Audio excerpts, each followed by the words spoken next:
वालेकुम अस्सलाम रहमतुल्लाहि व बरकातुहू। मोहतरम भाई, जो बंदा वुज़ू करके मस्जिद में नमाज के इंतज़ार में बैठा होता है, फरिश्ते उस पर दरूद पढ़ते हैं। फरिश्तों का दरूद क्या है? अल्लाहुम्मा अग़फ़िर लहू अल्लाहुम्मा अरहमहू। ये नमाज पढ़ने से पहले की बात है कि नमाज के इंतज़ार में बंदा बैठा है। फिर बंदा जब नमाज पढ़ लेता है तो नमाज पढ़ के फिर बंदा ज़िक्र-ओ-अस्कार कर रहा होता है बैठ के, तो फिर अल्लाह के फरिश्ते उस पर यही दरूद अल्लाहुम्मा अग़फ़िर लहू अल्लाहुम्मा अरहमहू, ये फरिश्तों का दरूद है, वो पढ़ते रहते हैं।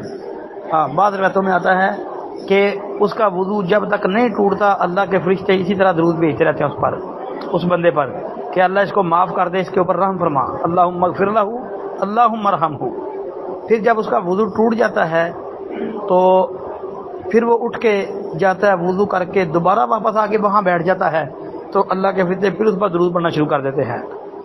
अस्सलामु अलैकुम रहमतुल्लाह।